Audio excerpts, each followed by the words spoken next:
नमस्कार। VIP news के खास कार्यक्रम आपका जनसदन में आप सभी का स्वागत है। मैं हूं आपके साथ सुनीता पटेल। हरिद्वार में होने वाले पंचायत चुनावों को लेकर उत्तराखंड के पूर्व मुख्यमंत्री हरीश रावत काफी सक्रिय नजर आ रहे हैं।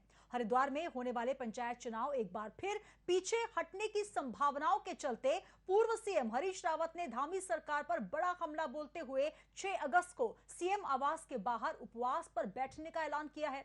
हरीश रावत के साथ ही पंचायत चुनाव की तैयारियों में जुटी कांग्रेस के नेताओं को लगता है कि सरकार इस चुनाव को अब टालने की कवायद में जुटी है।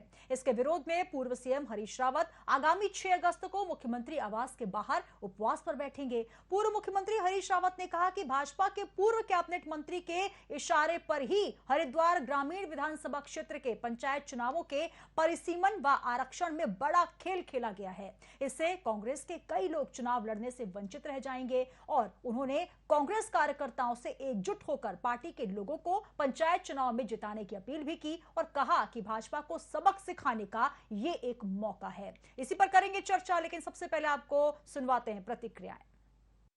टूल का इस्तेमाल कुछ समूह विशेष के लोगों को और दूसरे लोगों को चुनाव न लड़ने दिया जाए, उसके लिए किया जा रहा है। और हरिद्वार के अंदर ग्रामीण क्षेत्रों की लीडरशिप को, जिसमें सभी वर्ग हैं, एससी भी हैं, ओबीसी भी हैं, सामान्य वर्ग भी है, महिला वर्ग भी है, ताकि उनका नेतृत्व, जहाँ भी सक्षम नेतृत्व है इन लोगों का, उन सीटों को बदल दिया जा रहा है किसी न किसी तरीके से, कहीं कुछ आरक्षण कहीं कुछ आरक्षण करके, ताकि वो लोग चुनाव न लड़ पाए। तो ये एक बहुत खतरनाक काम हो रहा है। मुख्यमंत्री के संज्ञान में मैं इसको लाना चाहता था, लेकिन मैंने कोशिश की, मैं बात करना चाहता था। मुख्यमंत्री जी बहुत विनम्र आदमी हैं, मैं उन तक लाना चाहता था, लेकिन बात नहीं हो पाई। तो अनंतोगतो मुझे निर्णय करना पड़ा कि मैं 6 तारीख को उनके घर पर उपवास करूँगा। के अलावा उनके पास कुछ बचा ही नहीं है। उनके लोग उनके खिलाफ धरना प्रदर्शन कर रहे हैं। वो कह रहे हैं इन्होंने पूरी पार्टी निपटा दी। वो अपनी पार्टी के लोग पार्टी के खिलाफ धरना प्रदर्शन कर रहे हैं। कभी भ्रष्टाचार के पक्ष में ईडी के खिलाफ धरना करें, धरना ही धरना करेंगे। मुझे लगता है जनता ने तो नकार दिया है पूरी तरह से, पूरी कांग्रेस पार्टी को नकार दिया। कांग्रेस के नेता कांग्रेस को छोड़ छोड़ के भाग रहे हैं और कांग्रेस के नेता भी अब ये मान चुके हैं कि जनता में तो हम विश्वास खो ही चुके हैं, अब अपने कार्यकर्ताओं में भी कांग्रेस पार्टी विश्वास खो चुकी है। तो जो छोटे मोटे नेता बचे हैं, अब कुछ बड़े नेता बचे हैं, ये सब के सब मिलकर अब धरना प्रदर्शन की राजनीति करें। इन्हें करने दीजिए, इनके पास अब कुछ इसके अलावा बचा भी नहीं। तो हरीश रावत ने उपवास का ऐलान किया है और आपको बता दें कि 6 अगस्त की तारीख भी तय कर ली है। इसी पर चर्चा करेंगे। तमाम मेहमान हमारे साथ उत्तराखंड स्टूडियो से जुड़ रहे हैं। आइए एक परिचय आपका करवा देती हूँ। हमारे साथ इस वक्त जुड़ रहे हैं बीजेपी से संजीव वर्मा जी। संजीव वर्मा जी, बहुत स्वागत है। नमस्कार सर। धन्यवाद। और साथ ही जुड़ रही है आम आदमी पार्टी से उमा सिसोदिया जी। उमा जी, बहुत स्वागत है। नमस्कार मैम। नमस्कार। और साथ ही जुड़ रहे हैं सूरज सिंह नेगी जी, कांग्रेस से अपना पक्ष रखेंगे। नेगी जी, बहुत स्वागत है। नमस्कार सर। जी नमस्कार। शुरुआत सर आपसे ही करना चाहूंगी। 6 तारीख और उपवास का ऐलान, आखिर इसके पीछे एजेंडा क्या क्या कुछ रणनीति? देखिए सुनीता जी, हरिद्वार में पंचायतों के चुनाव ड्यू हैं जी, और ये हमारे संवैधानिक व्यवस्था है कि समय पर पंचायतों के चुनाव हों। परंतु भारतीय जनता पार्टी की जो सरकार है, ये पंचायतों को जिस प्रकार से कमजोर करना चाहती है, एक और कांग्रेस ने जो है त्रिस्तरीय पंचायत राज व्यवस्था लागू करके पंचायतों को अधिकार संपन्न बनाने के लिए और सत्ता का विकेंद्रीकरण करने की दिशा में बहुत बड़ा कदम उठाया और 73वां और 74वां संविधान संशोधन जो है संसद में पास करवाया। परंतु आज की स्थिति ये है कि पंचायतों को जो उनके अधिकार हैं, 73वें 74वें संविधान संशोधन के अंतर्गत जो पंचायतों को अधिकार मिलने चाहिए, उन अधिकारों पर जो है कुठाराघात हो रहा है। तमाम 29 विषयों के जो अधिकार पंचायतों को मिलने चाहिए थे, उन पर जो है कुठाराघात हो रहा है। वो अधिकार पंचायतों को नहीं मिल रहे हैं, बल्कि भारतीय जनता पार्टी की सरकार ने तो उत्तराखंड में पिछले दरवाजे से उन अधिकारों को वापस लेने का काम किया है। और अब हरिद्वार में जिस प्रकार से संवैधानिक व्यवस्था का मजाक उड़ाया जा रहा है, जिस प्रकार से पंचायतों को कमजोर करने की साजिश की जा रही है, मनमाना जो है परिसीमन किया जा रहा है।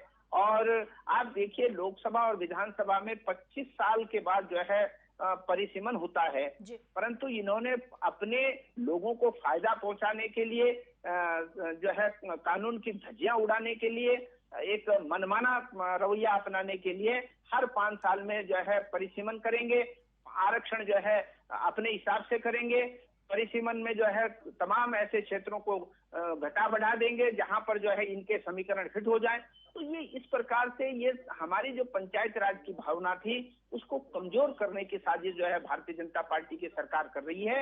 इसके खिलाफ कांग्रेस चुप नहीं बैठेगी, क्योंकि महात्मा गांधी का जो सिद्धांत था वो उस सिद्धांत पर हम चलते हुए पंचायतों को मजबूत किए बगैर हम जो है भारत को मजबूत नहीं कर सकते। ग्रामीण भारत को मजबूत किए बिना इस देश की मजबूत भारत की परिकल्पना नहीं हो सकती। इसलिए जो राजीव जी के जो विचार थे, महात्मा गांधी के जो विचार थे, राजीव जी ने जो है जिस प्रकार से त्रिस्तरीय पंचायतों को अधिकार देने का काम किया, उसके लिए हम जो है संघर्ष करते रहेंगे। पंचायतों की अनदेखी नहीं होने देंगे और पंचायतों में मनमाना आरक्षण और मनमाना परिसीमन जो है नहीं होने देंगे। इसकी हम जो है खिलाफत करेंगे। संजीव वर्मा जी, तमाम बातें आप सुन रहे हैं, मनमाना परिसीमन, मनमाना आरक्षण और अपने लोगों को फायदा पहुंचाने की नियत से लगातार जो रणनीति इख्तियार की जा रही है बीजेपी की तरफ से, ये तमाम आरोप विपक्ष लगा रहा है, क्या कहना चाहेंगे? सुनीता जी, मैं अभी नेगी जी का भाषण सुन रहा था, मुझे ऐसा लग रहा था जैसे कोई भाषण प्रतियोगिता हो रही हो और वो बड़ा लंबा चौड़ा भाषण दे रहे थे। और जिस तरह से इन्होंने अभी चुनाव को पीछे हटाने की बात कही, ना तो भारतीय जनता पार्टी की चुनाव को पीछे हटाने की कोई मंशा है और ना हम लोग हटाने जा रहे हैं। हम चुनाव को पूरी गंभीरता से ले रहे हैं और चुनाव जो भी नियत समय है, नियत समय पर चुनाव होगा। और जिस तरह से बात रही हरीश रावत जी की, तो वो लगातार माननीय मुख्यमंत्री जी के संपर्क में रहते हैं। जब भी वो चाहते हैं तो माननीय मुख्यमंत्री जी से फोन पर भी वो वार्ता करते रहते हैं। और यदि उनको किसी प्रकार का कोई विषय उनके पास है और मैं सोचता हूँ तो वो फोन पर भी माननीय मुख्यमंत्री जी से बात कर सकते हैं। लेकिन जिस तरह से वो धरना देने की एक बात कर रहे हैं, तो कांग्रेस की दुकान पूरी तरह से बंद हो चुकी है, इनके पास कोई सामान बचा नहीं है बेचने के लिए।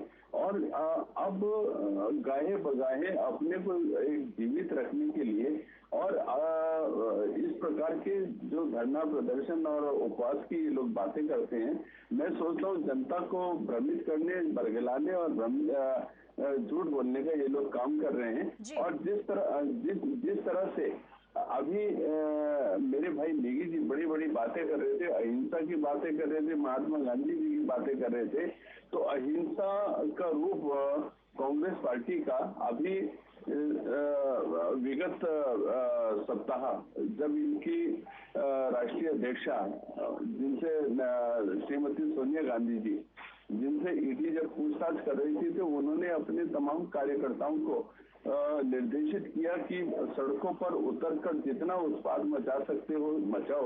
वो तोड़ फोड़ करने का, आगजनी करने का तमाम कार्य इन लोगों ने किया। संजीव जी, विपक्ष अगर धरना प्रदर्शन करता है अपनी बात को रखने का, अगर ये जरिया आप भी, ऐसा नहीं है कि बीजेपी ने नहीं अपनाया धरना प्रदर्शन करने का, लेकिन जो सवाल उठ रहे हैं कि आखिर चुनावों को टालने का प्रयास क्यों किया जा रहा है, इस पर क्या सफाई देना चाहेंगे आप? सुनीता जी, मैं आ रहा हूँ ना, मैं अपनी बात पे आ रहा हूँ। सुनीता जी, मैंने पहले ही कहा भारतीय जनता पार्टी का कोई मंशा नहीं है चुनाव को हटाने, पीछे हटाने की। और कांग्रेस क्योंकि चुनाव से डर रही है, सहमी हुई है। और अभी विगत दिनों हरीश रावत जी ने पूरे के पूरे हरिद्वार के तमाम जनप्रतिनिधियों के ऊपर एक बड़ा सवाल उठाने का काम किया, उन्हें नकारा, निकृष्ट और निकम्मा बोलने का काम किया। उन्होंने कहा कि हरिद्वार के कांग्रेसी कांग्रेस को वोट नहीं करते। और मैं सोचता हूँ इससे बड़ा आरोप पूरे कांग्रेस पार्टी के लिए और पूरे हरिद्वार कांग्रेस के लिए एक तरह से उन्होंने सबको गद्दार की लिस्ट में खड़ा कर दिया। तो मैं सोचता हूँ हरीश रावत जी खुद डरे सहमे हुए हैं। और ये जो धरना प्रदर्शन और उपवास का ये जो एक सुनियोजित स्पॉन्सर ड्रामा है, ये कांग्रेस का उपवास नहीं बल्कि हरीश रावत जी का उपवास है। और बड़ी बात ये है कि अगर 6 तारीख को उपवास की बात कर रहे हैं, यदि कांग्रेस का उपवास है तो इस उपवास में प्रीतम सिंह जी भी आए, इस उपवास में यशपाल आर्य जी भी हैं, इस उपवास में गोदियाल जी भी हैं, इस उपवास में आपके महाराज जी भी हैं। और जब मालूम पड़ेगा कि ये उपवास कांग्रेस पार्टी का उपवास है या हरीश रावत जी का उपवास है, ये वर्चस्व की मात्र लड़ाई है। और जिस तरह से अभी राजीव गांधी जी का जिक्र आया था बीच में, तो राजीव गांधी जी जिस समय प्रधानमंत्री थे, उन्होंने एक बड़ी बात बोली थी और स्वयं ही अपनी सरकार के ऊपर ही उंगली उठाने का काम किया था कि कांग्रेस की सरकारों में 1 रुपया दिल्ली से चलता है तो 10 पैसे पहुंचते हैं, यानी कि 90% का जो भ्रष्टाचार उन्होंने खुद स्वीकार किया था। मैं सोचता हूँ कांग्रेस का ये जो कल्चर है, जो कांग्रेस का चरित्र है, वो कांग्रेस के जो बड़े नेता है वो खुद स्वीकार करते हैं कि कांग्रेस भ्रष्टाचार की से भरी पार्टी है। और कांग्रेस के जितने बड़े नेता अभी विगत दिनों अपनी पार्टी को अलविदा बोलते हुए पार्टी को छोड़ के कांग्रेस के नेता, भाजपा के नेता, आम आदमी पार्टी के नेता अपनी पार्टी छोड़ के ये पार्टी का अंदरूनी मामला है। आप तो ये बताइए कि चुनावों को लेकर क्या कुछ रणनीति भाजपा ने तैयार की है? अब 6 तारीख को जो है धामी जी को एक चुनौती देते हुए नजर आएंगे हरीश रावत जी। हालांकि मैं आपके पास आऊंगी, हमारे साथ उमा सिसोदिया जी भी जुड़ी है, बहुत देर से बात सुन रही है। सुनीता जी, किसी प्रकार की कोई चुनौती नहीं है। कांग्रेस कहीं दूर से दूर तक ठहर नहीं रही है, विपक्ष कहीं दूर से दूर तक ठहर नहीं रहा है। और पंचायत का चुनाव आप होने दीजिए, बिल्कुल 1% बहुमत के साथ भारतीय जनता पार्टी पूरे पंचायत पर हम लोग कब्जा करेंगे। और मैं सोचता हूँ एक बड़ी विजय के साथ हरिद्वार का पूरी पंचायत भारतीय जनता पार्टी में होगी। चलिए, आपने जीत की घोषणा भी कर दी। हालांकि यहाँ पर आरक्षण के चलते तारीखों को बढ़ाया जा रहा है, ये आरोप विपक्ष लगा रहा है। उमा सिसोदिया जी हमारे साथ जुड़ी आम आदमी पार्टी से। उमा जी, क्या कहेंगी? चुनावों की जो तिथि है वो स्पष्ट नहीं हो पा रही और संजीव जी ने जीत की घोषणा भी कर दी। से बीजेपी इस समय चुनाव को पीछे कर रही है, उसमें साफ जाहिर होता है कि बीजेपी अपनी चुनावी तैयारियों के लिए और वक्त चाहती है। जिस तरीके से मदन कौशिक जी को अचानक उनके कार्यकाल पूरा होने के 3 महीने पहले हटा दिया गया, बड़े बेआबरू होकर तेरे कूचे से बाहर हम फेंके गए, तो जिस तरीके से उनको हटाया गया वो भी साफ जाहिर होता है। क्योंकि बीजेपी सबसे कमजोर अगर कहीं है पूरे प्रदेश में तो हरिद्वार में है। और पूरे चुनाव में संजय गुप्ता जी हो, यतीश्वरानंद हो, सभी ने खुलकर मदन कौशिक जी ऊपर ये आरोप लगाए थे कि उन्होंने जानबूझकर हमारी सीटें यहाँ पर हरवाई हैं और 11 में से शायद 5 या 6 सीटें जो है वो कांग्रेस के पास है। कांग्रेस वहां पर मजबूत है। बीजेपी को इस समय हरिद्वार का चुनाव लड़ने के लिए एक वक्त, एक तैयारी की जरूरत है। उसी तैयारी के मद्देनजर इन्होंने मदन कौशिक जी को अचानक हटाया है और उसके बाद ये चुनाव की डेट को थोड़ा सा और पीछे करेंगे ताकि इनके कार्यकर्ताओं और संगठन को चुनाव की तैयारियों के लिए वक्त मिल जाए। कांग्रेस की जो बात है वो कहीं ना कहीं मैं हरीश रावत जी की बात को मैं जायज ठहराती हूँ कि जिस तरीके से वो आवाज उठा रहे हैं कि भाई जो आरक्षण में जो घालमेल बीजेपी करने की कोशिश कर रही है, कहीं ना कहीं वो बिल्कुल सही है। लेकिन ये बात संजीव वर्मा जी की भी सही है कि हरीश रावत जी इस समय सिर्फ अपने वर्चस्व की लड़ाई लड़ रहे हैं और उनके साथ देने के लिए कांग्रेस के जो दूसरे कद्दावर जो नेतागण हैं वो उनका साथ देने के लिए सामने नहीं आते हैं। और ये कांग्रेस के बीच में बहुत बड़ी फूट है, बहुत बड़ा झोल कांग्रेस के बीच में है कि हरीश रावत वहाँ अकेले कांग्रेस की जो नैया है उसके खेवर हार बनने की कोशिश में लगे रहते हैं, लेकिन बाकी दूसरे तमाम नेता हरीश रावत जी को बिल्कुल सपोर्ट नहीं करते हैं। और कांग्रेस की हार और कांग्रेस की टूट का ये एक बहुत बड़ा कारण है कि कांग्रेस के अंदर अंदरूनी कलह जो है वो बहुत ज्यादा है। मैं सिर्फ इतना कहना चाहती हूँ कि पंचायत चुनाव हरिद्वार में जीतना बीजेपी के लिए बड़ी नाक का सवाल है और उसीलिए उन्होंने मदन कौशिक जी को हटाकर नए कमांडर उन्होंने अपने स्थापित किए हैं। मैं देखती हूँ कि हरिद्वार में कितना बीजेपी किस तरीके से और किस बहुमत के साथ जीत हासिल कर सकती है।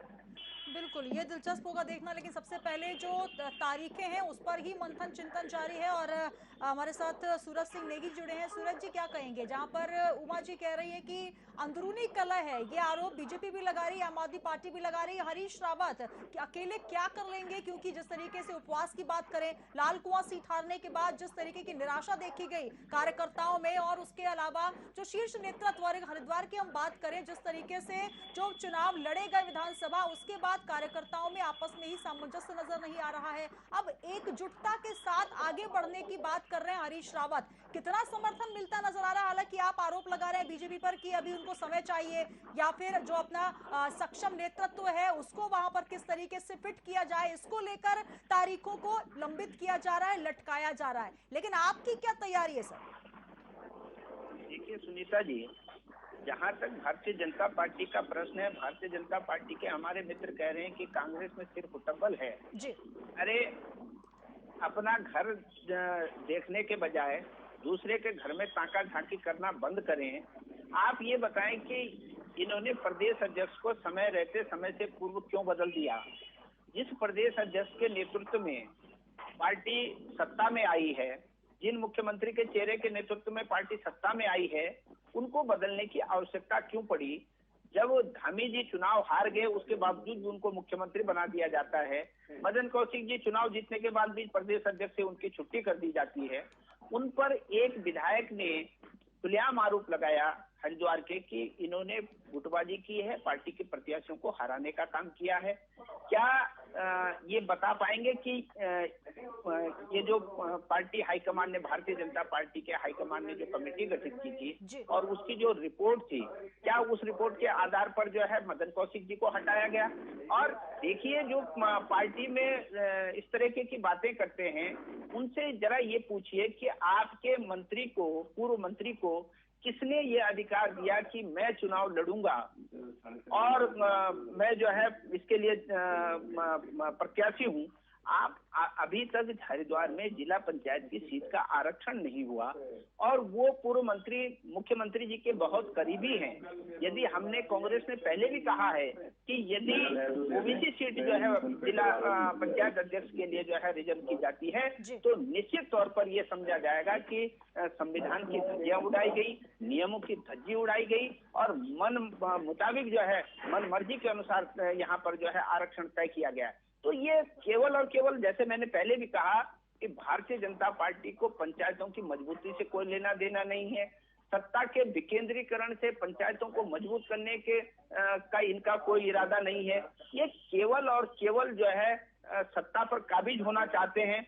और जिस प्रकार से ये कह रहे हैं कि कांग्रेस डरी हुई है, कांग्रेस कहीं डरी हुई नहीं है। कांग्रेस का जन्म जो है संघर्षों से हुआ है। हम अंग्रेजों के खिलाफ लड़े हैं और ये काले नजर आ रहे हैं, अपनी जमीनी जो सियासी जमीन है वो तलाशते हुए नजर आ रहे हैं। देखिए सुनीता जी, व्यक्ति संघर्ष करेगा, जनता उसको देखेगी तो निश्चित तौर पर जनता आकलन करेगी। कांग्रेस के नेता पंचायतों के सशक्तिकरण के लिए, सरकार की जन विरोधी नीतियों के खिलाफ जो है मैदान में है, तो इसलिए जो है निश्चित तौर पर संघर्ष करना पड़ेगा। अब इस संघर्ष में इनको अच्छा नहीं लग रहा है तो उसका हम क्या कर सकते हैं? ये तमाम लोग जो है कांग्रेस पर आरोप लगाते हैं राजीव जी पर। राजीव जी देश के ऐसे प्रधानमंत्री हुए जिन्होंने खुलेआम स्वीकार किया कि केंद्र से मिलने वाला धन पंचायतों तक जाते जाते सिमट जाता है, बीच में जो है फिल्टर हो जाता है। और आज हमें खुशी है कि राजीव जी का जो सपना था कि पंचायतों में सीधा धन जाना चाहिए, उन्होंने इसकी शुरुआत की थी। और आज तमाम, चाहे वो हमारी जिला पंचायत हो, चाहे वो क्षेत्र पंचायत हो, चाहे ग्राम पंचायत हो, सीधा केंद्र से मिलने वाला धन सीधे ग्राम पंचायत के खातों में आता है। ये राजीव जी की देन है, ये राजीव जी का सपना है। परंतु हम चाहते हैं कि जो राजीव जी का सपना था कि पंचायतें सशक्त हो, सत्ता का विकेंद्रीकरण हो, सत्ता पर एक व्यक्ति काबिज न हो, बल्कि सत्ता में जो है आम आदमी की सत्ता में भागीदारी हो, और वो भागीदारी केवल और केवल पंचायतों के माध्यम से हो सकती है। पंचायतों को सशक्त किए बिना हम आम आदमी की सत्ता में भागीदारी सुनिश्चित नहीं कर सकते। इसलिए भारतीय जनता पार्टी हमेशा जो है व्यक्तिवादी रही है। एक व्यक्ति सूरज जी, एक बात संजीव वर्मा जी ने कही कि जब हरीश रावत जी की बातचीत धामी जी से होती है, जब वो उनसे सहज मिल सकते हैं, तो फिर आखिर क्यों ये सियासी ड्रामा करने की आवश्यकता क्यों है कि धामी जी के बंगले के सामने जाएंगे, वहां पर उपवास करेंगे? और इसको लेकर कितनी एकजुटता यहाँ पर कांग्रेस में नजर आ रही है अगर उत्तराखंड की कांग्रेस की बात करें हम तो? सुनीता जी, अगर मुख्यमंत्री जी इतने सदाशय हैं जी तो निश्चित तौर पर मुख्यमंत्री जी को भी हरीश रावत जी को फोन करके पूछ लेना चाहिए कि कांग्रेस पार्टी को या अन्य जो हमारे विपक्षी दल हैं इनको कहां कहां पर आपत्ति है। अगर आप खुले मन से शासन करना चाहते हैं, अगर खुले मन से पंचायतों को मजबूत करना चाहते हैं तो आइए, बुलाइए, आप विपक्ष के लोगों को बुलाइए कि कहां पर दिक्कत है, आपकी क्या आपत्तियां हैं। परंतु सरकार जब सुनेगी नहीं तो विपक्ष के पास केवल और केवल जो है सड़क का रास्ता बचता है कि हम सड़क के अंदर जो है, सड़क के ऊपर जो है आंदोलन करें, जनता की आवाज को उठाने का काम करें। ये हमारा कर्तव्य है और हम इसको करेंगे। जी संजीव वर्मा जी क्या कहेंगे? जिस तरीके से बात की जा रही है 6 तारीख को उपवास रखकर, क्योंकि एक समय हमने अभी लगातार ये भी देखा सत्याग्रह कांग्रेस अपना रही है, अब यहाँ पर उपवास रख के एक बार फिर गांधी जी का ही रास्ता अख्तियार किया जा रहा है। इसको लेकर अब क्या कुछ बीजेपी की तरफ से रणनीति होगी? क्योंकि ये बार बार आरोप लग रहे हैं कि आरक्षण को की आड़ में बीजेपी जो है अपनी गोटियां कहीं ना कहीं साधने के लिए लगी हुई है, या यूं कहा जाए कि अपने जो प्रत्याशी हैं उनको सेट करने का प्रयास किया जा रहा है। यही वजह है कि चुनाव की जो तिथि है उसको बढ़ाया जा रहा है। सुनीता जी, सबसे पहले तो कांग्रेस का ये जो आरोप है पूरी तरह से मिथ्या आरोप है कि भारतीय जनता पार्टी किसी भी तरीके से चुनाव की तारीखों को पीछे करने जा रही है। भारतीय जनता पार्टी का, सरकार का इस तरह का कोई भी ना तो इरादा है, ना इस तरह का कोई काम होने जा रहा है। ये कांग्रेस का ये बता दीजिए तिथियों का ऐलान कब तक होने वाला है? बहुत जल्दी हो जाएगा मैडम, बहुत जल्दी ऐलान हो जाएगा। और जिस तरह से कांग्रेस पार्टी के पास इस समय चुनाव लड़ने के लिए उम्मीदवारों का एक टोटा पड़ा हुआ है, सभी लोग डूबते जहाज को छोड़कर भारतीय जनता पार्टी की ओर रुख कर रहे हैं। उस सारी चीजों से हताश, परेशान और एक तरह से डिमोरलाइज होते हुए कांग्रेस पार्टी लगातार अनर्गल बयानबाजी पर तुली हुई है। ये बड़ी बड़ी बातें करते हैं। कांग्रेस के पास है तो केवल झूठ बोलना, भ्रम फैलाना और झूठ की राजनीति करना। पिछले 5-6 दशकों से जिस तरह से ये लोग कभी किसान की बात करते रहे, कभी गरीब की बात करते रहे, गरीबी हटाओ की बात करते रहे। गरीबी तो ये लोग कभी हटा नहीं पाए, लेकिन इन्होंने गरीबों को हटाने का जरूर काम किया। किसान की बात करते रहे, किसान की उसकी जो हालत थी उसकी हालत और बद से बदतर करने का काम किया, बद से बदतर करने का।